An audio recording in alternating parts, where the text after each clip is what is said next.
샬롬 사랑하는 성도 여러분, 2026년 1월 23일 금요일 반샘을 시작합니다. 오늘 본문은 창세기 17장 1절부터 27절까지의 말씀입니다. 제17장.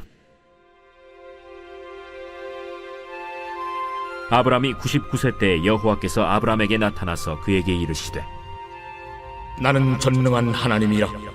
너는 내 앞에서 행하여 완전하라. 내가 내 언약을 나와 너 사이에 두어 너를 크게 번성하게 하리라. 아브람이 엎드렸더니 하나님이 또 그에게 말씀하여 이르시되 보라, 내 언약이 너와 함께 있으니 너는 여러 민족의 아버지가 될지라. 이제 후로는 내 이름을 아브람이라 하지 아니하고 아브라함이라 하리니 이는 내가 너를 여러 민족의 아버지가 되게 함이니라. 내가 너로 심히 번성하게 하리니 내가 네게서 민족들이 나게 하며 왕들이 네게로부터 나오리라. 내가 내 언약을 나와 너 및 네 대대 후손 사이에 세워서 영원한 언약을 삼고 너와 네 후손의 하나님이 되리라. 내가 너와 네 후손에게 네가 거류하는 이 땅 곧 가나안 온 땅을 주어 영원한 기업이 되게 하고 나는 그들의 하나님이 되리라. 그런즉 너는 내 언약을 지키고 내 후손도 대대로 지키라. 너희 중 남자는 다 할례를 받으라. 이것이 나와 너희와 너희 후손 사이에 지킬 내 언약이니라. 너희는 포피를 베어라. 이것이 나와 너희 사이의 언약의 표징이니라.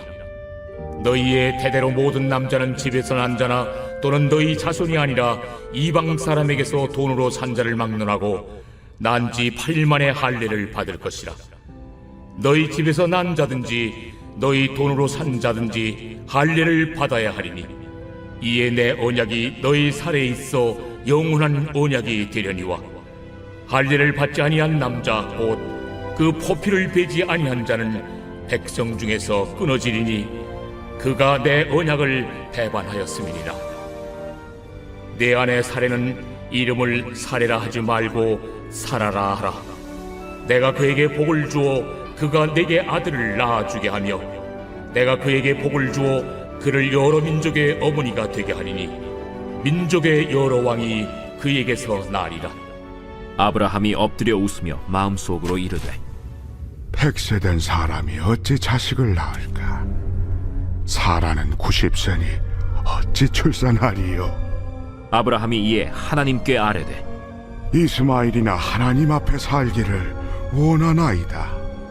아니라 내 아내 사라가 내게 아들을 낳으리니 너는 그 이름을 이삭이라 하라. 내가 그와 내 언약을 세우리니 그의 후손에게 영원한 언약이 되리라. 이스마엘에 대하여는 내가 네 말을 들었나니 내가 그에게 복을 주어 그를 매우 크게 생육하고 번성하게 할지라. 그가 12두령을 낳으리니 내가 그를 큰 나라가 되게 하려니와 내 언약은 내가 내년 이 시기에 사라가 내게 낳을 이삭과 세우리라. 하나님이 아브라함과 말씀을 마치시고 그를 떠나 올라가셨더라. 이에 아브라함이 하나님이 자기에게 말씀하신 대로 이날에 그 아들 이스마엘과 집에서 태어난 모든 자와 돈으로 산 모든 자 곧 아브라함의 집사람 중 모든 남자를 데려다가 그 포피를 베었으니 아브라함이 그의 포피를 벤 때는 99세였고 그의 아들 이스마엘이 그의 포피를 벤 때는 13세였더라. 그날에 아브라함과 그 아들 이스마엘이 할례를 받았고 그 집의 모든 남자 곧 집에서 태어난 자와 돈으로 이방 사람에게서 사온 자가 다 그와 함께 할례를 받았더라.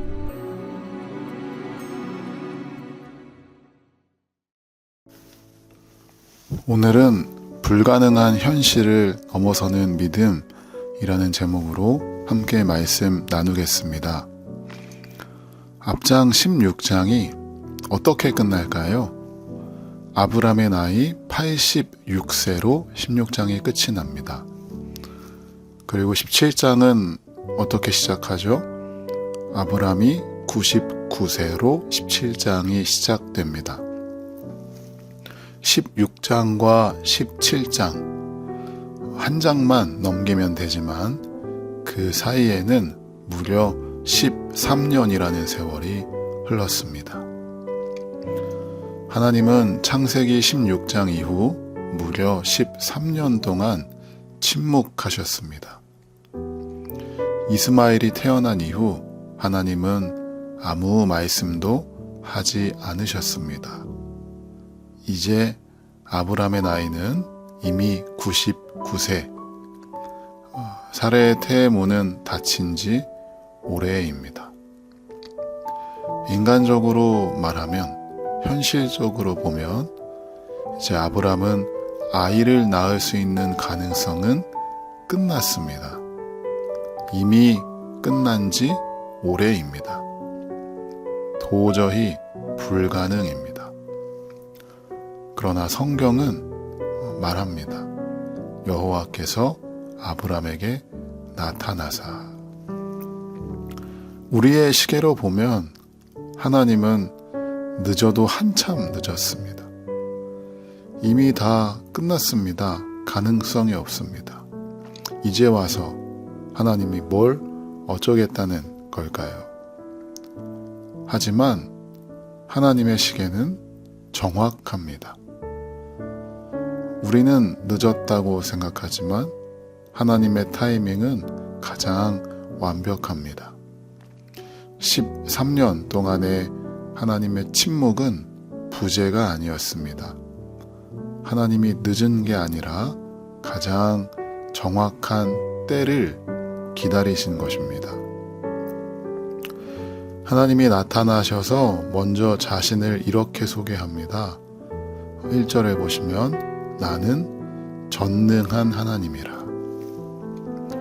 하나님은 아브람의 상황을 주저리 설명해 주시지 않습니다. 대신 자신이 누구인지를 먼저 명확하게 밝히십니다. 하나님은 전능한 하나님입니다. 전능하다는 게 무슨 뜻이죠? 모든 불가능을 가능케 하시는 분입니다. 그 전능하신 하나님이 지금 아브람에게 완전할 것을 요구하십니다. 여기에서 완전하다, 이 완전함은 도덕적으로 완벽하고 흠이 없고 죄가 없는 상태를 뜻하는 것이 아니라 나뉘어지지 않는 마음을 뜻합니다. 그러니까 나의 온 마음을 다하여서 전심으로 모든 것을 가능케 하시는 하나님을 신뢰하는 것입니다. 지금 아브람의 상황을 기준으로 삼고 보면 불가능입니다. 가능성이라고는 0.1%도 없습니다. 이미 끝났습니다.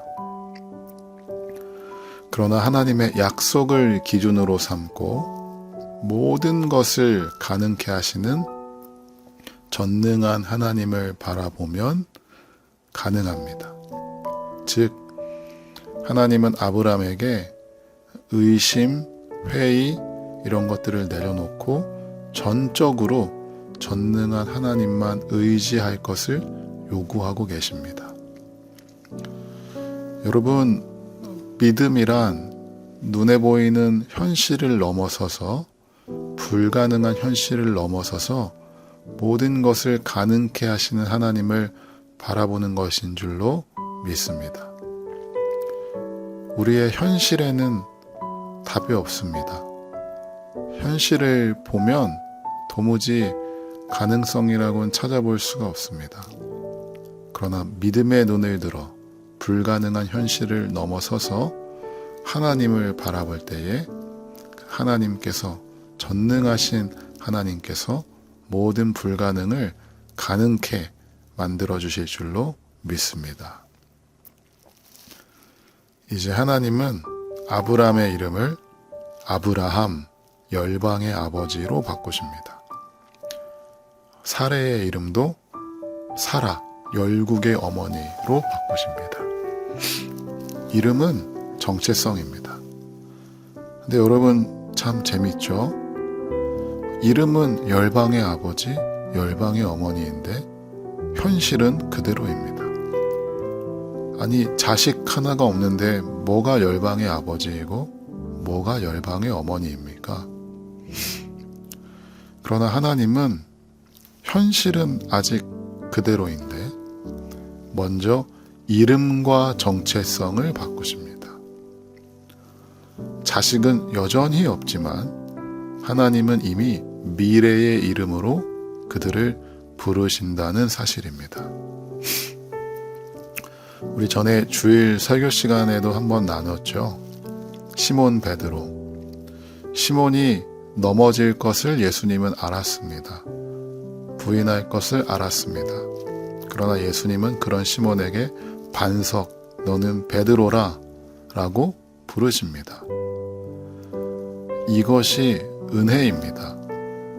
지금 우리의 모습으로만 부르시지 않고 장차 될 모습으로 부르십니다. 하나님은 아브라함과 사라를 아직 자식이 없지만 먼저 그들의 정체성을 열방의 아버지, 열국의 어머니로 바꾼다는 것입니다. 이것이 믿음입니다. 17절에서 아브라함은 웃습니다. 제가 읽겠습니다. 아브라함이 엎드려 웃으며 마음속으로 이르되 100세 된 사람이 어찌 자식을 낳을까? 사라는 90세니 어찌 출산하리요? 하고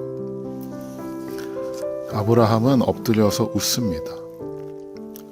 아마도 이 웃음은 어이가 없어서 나오는 헛웃음일 수도 있고 자신의 처지를 아는 웃음일 수도 있습니다.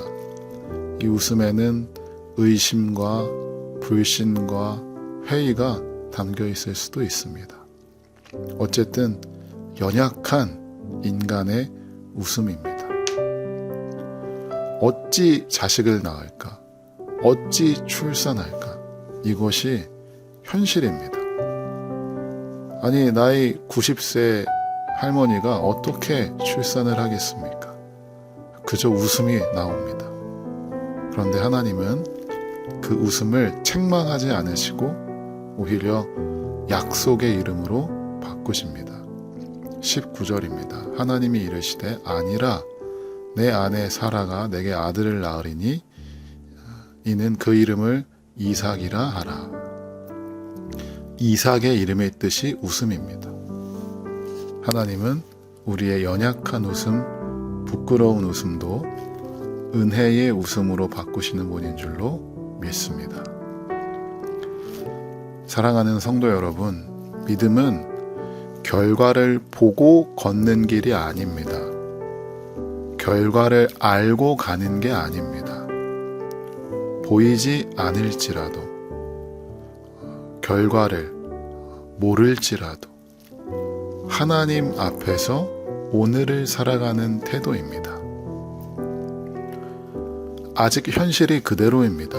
변한 게 없습니다. 바뀐 게 없습니다. 그러나 하나님은 이미 우리를 약속의 이름으로 부르고 계십니다. 그리고 모든 것을 가능케 하시는 전능하신 하나님이 우리와 함께 하십니다. 그러므로 하나님의 침묵의 시간이 길다고 해서 좌절할 이유가 없습니다. 하나님의 때는 가장 완벽하셔서 그 때가 오면 하나님의 방식으로 우리의 상식을 뛰어넘는 방법으로 불가능한 현실을 넘어서는 하나님의 놀라운 일들이 나타나게 될 줄로 믿습니다. 그 하나님이 오늘 나에게 말씀하십니다. 오늘 하루도 하나님 앞에서 우리의 인생을 살아가고 걸어가는 우리 모두가 되기를 주님의 이름으로 축복합니다. 우리 이 시간 함께 기도하겠습니다.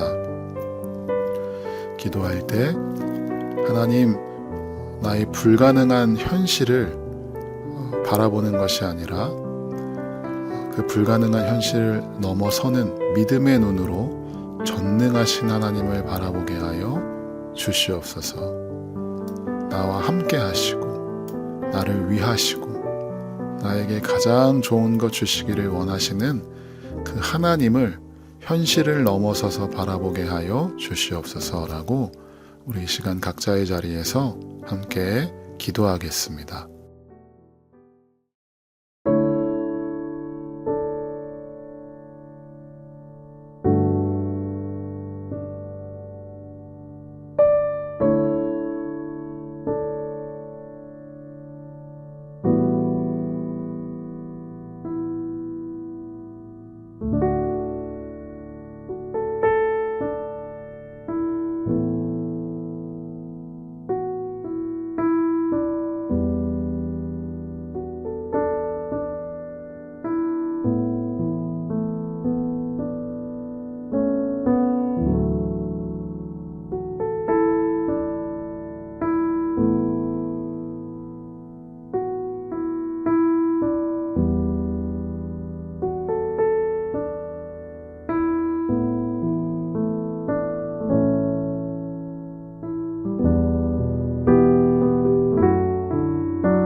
하나님, 우리가 상황을 기준으로 살지 않게 하시고 하나님의 약속을 기준으로 살기를 원합니다. 눈에 보이는 가능성이 아니라 보이지 않는 하나님의 신실하심을 붙들게 하여 주시옵소서. 아브라함의 이름을 아브라함으로 바꾸셨듯 우리의 정체성을 새롭게 하여 주시고 과거의 실패와 연약함이 우리의 이름이 되는 것이 아니라 하나님께서 부르시는 새로운 이름으로 오늘을 살아가게 하여 주시옵소서. 침묵의 시간을 지나 다시 말씀하시는 하나님 앞에서 오늘도 주님 앞에서 행하며 살아가기를 원합니다. 불가능한 현실을 넘어서서 전능하신 하나님의 일하심을 바라보는 믿음의 눈을 오늘 우리에게 허락하여 주시옵소서. 감사드리며 예수님의 이름으로 기도합니다. 아멘.